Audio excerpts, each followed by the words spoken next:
I can look back and say, that's what I should have said, but I didn't. I didn't even think about it at all. You're listening to Financial Grownup with me, certified financial planner, Bobbi Rebell, author of How to Be a Financial Grownup. And you know what? Being a grownup is really hard, especially when it comes to money. But it's okay. We're going to get there together. I'm going to bring you one money story from a financial grownup, one lesson, and then my take on how you can make it your own. We got this. Hey grownups, if you are like me, you love to read, but if we're being honest, it doesn't happen. The time just flies and the intention does not become reality. So do what I do. Get the intel you want in a way that matches your schedule. I recently started using the Blinkist app and I love it. It puts the content of books that you want to read into powerful summaries called blinks, usually just a minute at a time.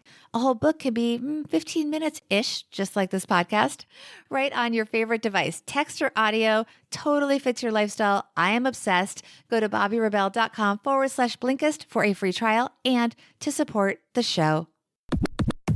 Sometimes books help us become aware of things that we should have seen because they were right in front of us, but somehow we didn't. This is the case with a book written by my guest today, and it tells us why we need to stop putting this big issue on the back burner. Hold that thought. First, I just want to welcome all of our listeners, especially our new listeners. So glad that you are here with us. If you have a sec, please be in touch on social and let me know how you discovered the show. And if you're a regular listener, I'd love to hear what you like and what you want to see more of. Maybe suggestions are great as well. On Instagram at BobbiRebell1, on Twitter at BobbiRebell. Let's get to that book that I was just talking about. I actually knew about it when it was just a concept because of something that the author was personally going through, and she talks about it here with me in our interview.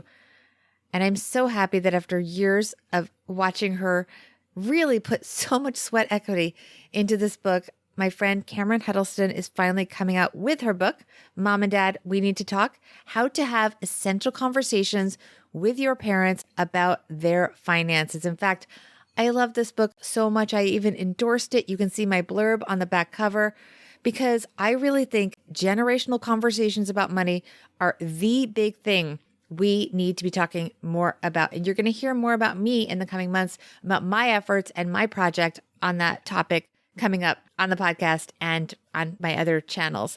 So please take a look out for that. But in the meantime, here is my friend Cameron Huddleston. Hey, Cameron Huddleston, you're a financial grown-up. Welcome to the podcast. Thank you for having me on. I am so excited to talk to you today, Bobbi. I am so excited. This conversation is literally years in the making because it was 2 or 3 years ago that I remember sitting down to talk to you. We met for the first time IRL at a conference, and you had this idea for a book, and it seemed like it should already be out there, but it wasn't. It is your new book called Mom and Dad, We Need to Talk, How to Have Essential Conversations with Your Parents About Their Finances. It's finally happening. It is. And thank you, Bobbi, because you were one of the people who encouraged me to do it. You said, this needs to be written. It does, because as we'll talk about, there are so many people that don't want to have these conversations with their parents. In fact, more than 70% of adults have not had detailed conversations with their parents about their finances. And that is pulled from your writings because you're also a writer. So tell us just briefly about the book and how it came to be. And then we'll get into your money story, which actually has to do with your mom. I was inspired to write this book because of some things that I experienced in my life. I am a financial journalist, but I am also the daughter of a mom with Alzheimer's disease. And I had not had conversations with her about her money before she started having issues with her memory. And really, it is one of my biggest regrets. I had an opportunity to have a conversation with her, and I blew it. Like, I so totally blew it. And I look back. Wait, what happened? What was the opportunity? Was there a specific incident, meeting, and what happened? Yes. I had moved from Washington, D.C., where I was working for Kiplinger's Personal Finance magazine. I had moved to my home state of Kentucky, actually across the street from my mom. I said to her, Mom, I think you need to look into long-term care insurance. She and my father had divorced years before that, and she was living on her own. And I knew that if she had any long-term care needs, it would be helpful to have long-term care insurance to help cover those costs. She took And my basically, advice. for people that don't know, long-term care insurance is specifically to cover things like a nursing home that you would live in, that kind of thing. Yes, assisted living, memory Right. care. And in case you don't know this, Medicare does not cover those costs. What's a typical cost of that if somebody or their parents end up having to pay that out of pocket? The average cost of assisted living is about $4,500 a month. That's average. Wow. Nursing home is $80,000 to $90,000 a year. Okay, so you move back home to across the street from your mom and you're learning about her situation. Yes, I asked her to check into long-term care insurance. She took my advice. She met with an insurance agent. And unfortunately, she did not qualify for coverage because she had another pre-existing condition that made her too high risk. And at that point, I should have said, okay, Mom, you can't get long-term care insurance coverage. Let's look at your financial assets, figure out where you stand, and figure out how we would pay for this care if you needed it. I can look back and say that's what I should have said, but I didn't. I didn't even think about it at all. Fate being what it is, a few years later, she started having trouble with her memory. At that point, I knew I needed to act quickly and talk to her. But because I was already facing a crisis, if I wanted to start talking to her about money, I would have to explain to her why. Mom, we need to talk about your finances because I can see you're having trouble with your memory. And I didn't want to have to be the one to tell her that. I didn't care about talking to her about money. That didn't feel like a taboo topic to me. I didn't want to tell her that I thought she was losing her memory. Eventually, with the help of a doctor, actually, I got her doctor to suggest that she get tested for dementia, and he did. During that process, I said, Mom, I think we need to go meet with your attorney and get all your legal documents updated because the thing is, you have to be competent, mentally competent to sign a will or a living trust, a power of attorney document, and an advance healthcare directive. If you are no longer competent, you cannot sign those documents. Then if you get into a situation like my mother did, where she's no longer able to make financial and healthcare decisions on her own, if she had not named me power of attorney and healthcare power of attorney, I would have had to go to court, basically put her on trial to prove that she was no longer competent, spend thousands of dollars to get conservatorship for her. But I acted quickly. I knew I had to do this. She was still competent enough. I dodged a bullet, but then I had to figure out her finances while she was already forgetting things. And it was so difficult. Right. So how did that work? What did you find? I had to approach it very carefully. I didn't want to look like I was going in and taking over, especially in the early stages of her dementia. I didn't want her to feel like she was losing all of her independence. So I just did things little by little. One of the benefits of meeting with the attorney was that she suggested that we go to the bank and put me on her account as her representative payee. And that's certainly a big benefit of, having a third party involved with these conversations, is because your parents might be reluctant to talk to you, but they're going to listen to the advice of someone else. And so the attorney said, go to the bank. We took her advice. And then that sort of opened the door to having some more conversations about what role I was going to have to play going forward. She had all this cash just sitting in her bank account. Fortunately, she had not opened an online account. She was so old fashioned. Like, she never used a debit card. She used checks. And so I was able to go online and set up online banking for her and monitor her bank account, because one of the issues that she was having was writing checks to every organization that would send her something in the mail, like organizations she had no ties to. And so I had to make sure she wasn't just spending all her money writing these charitable contribution checks. Which is something that happens to a lot of seniors. Oh, yeah, it's a big problem, and then you've got to worry about scammers and stuff. I decided to take that money and put it into an annuity. Now, not that you or I would necessarily recommend that everyone get an annuity, but I knew that it would be a safe place to put her money. It would earn some interest, hands off for several years, and then use it down the road when I needed it to pay for her care. So what is the lesson for our listeners from this? The lesson is, Please don't wait to have these conversations with their parents. A lot of people I talk to and hear from say, well, I don't need to have this conversation yet. We're not there yet. Mom and dad are still healthy. And that is exactly the time you need to have it. You need to have the conversations when your parents are healthy. There's not a financial crisis. There's not a health crisis, because then everyone is entirely competent. Your parents know what assets they have, what they don't have, what legal documents they have. You have time to get those legal documents if they don't have them. Emotions are not running high. There's so many more options available to you if a crisis does arise. You can make a plan for how they are going to age comfortably. You can't do that if there's already a crisis. Speaking of averting crisis, your everyday money tip will also help us do just that. So I think I have a pretty good tip. It's something that I have done myself. I set up alerts with my credit card account. It's so easy. You just log on to your account online. There's usually, most credit card companies will have a place where you can click on alerts and notifications. And so I set it up to get alerts every time my credit card is used.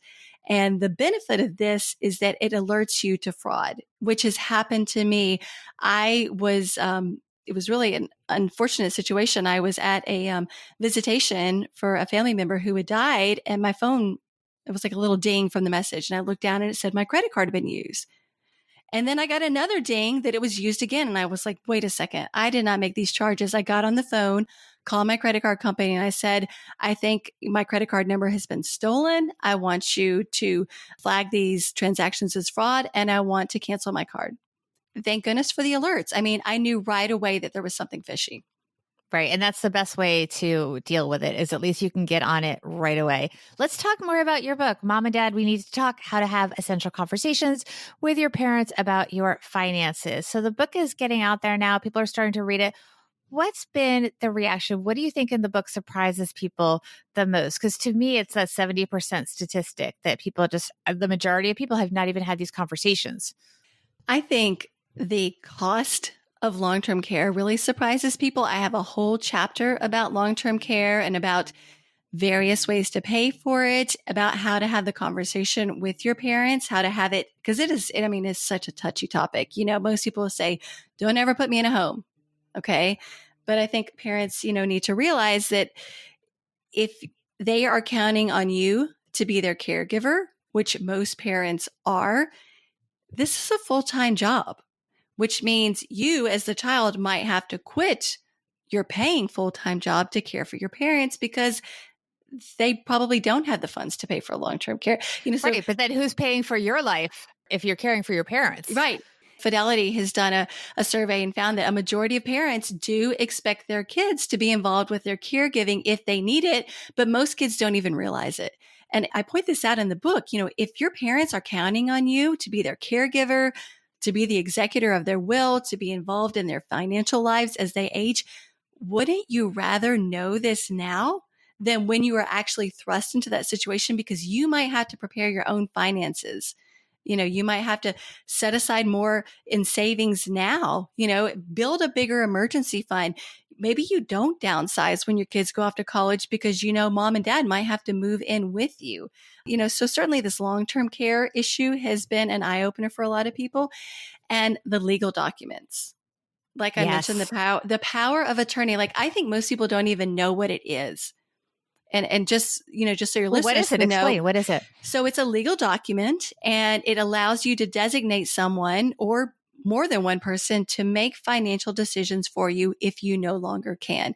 And I think a lot of people assume if I'm giving someone power of attorney, I am giving up my power.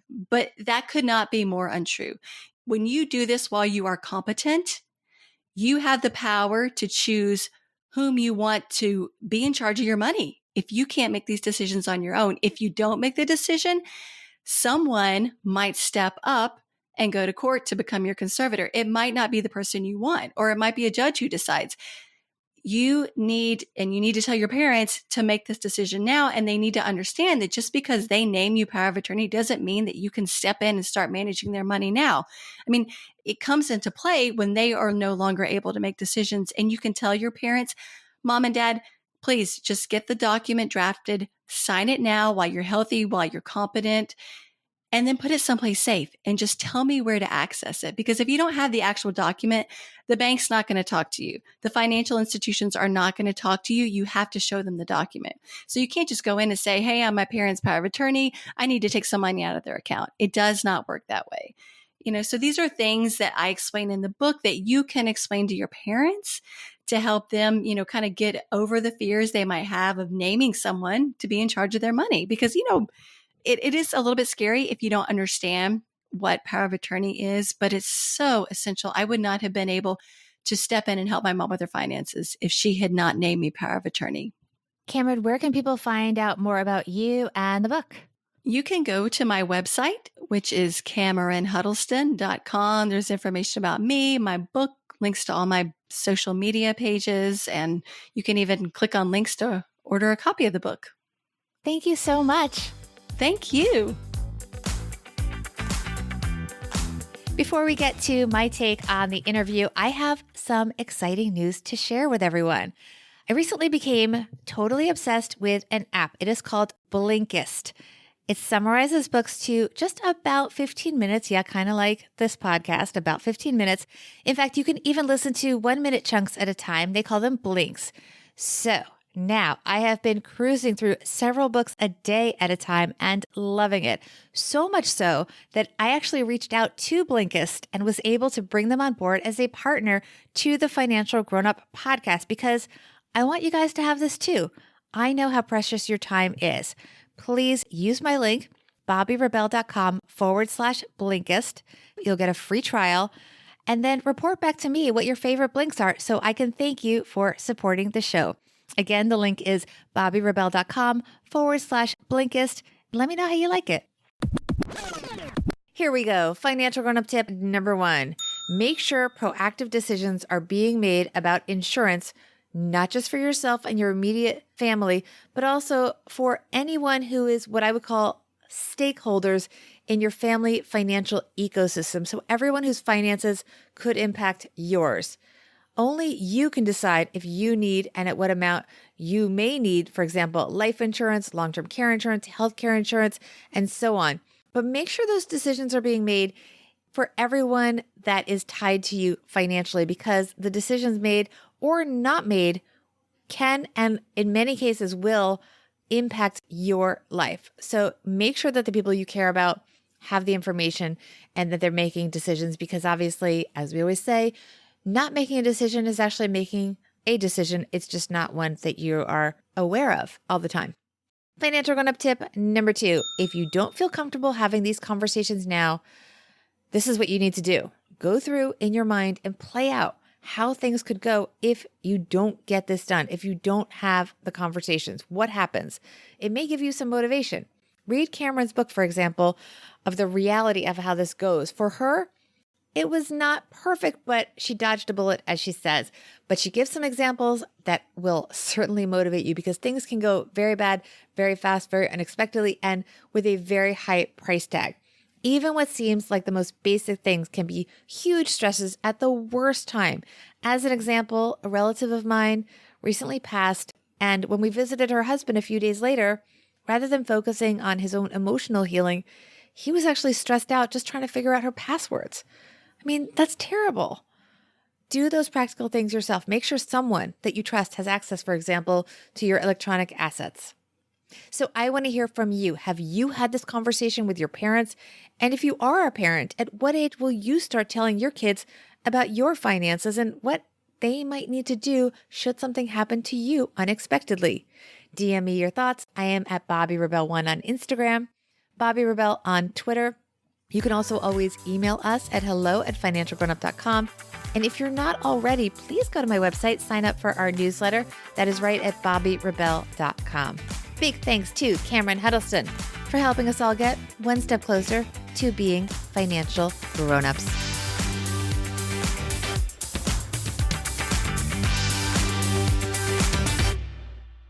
Financial Grownup with Bobby Rebel is edited and produced by Steve Stewart and is a BRK Media production.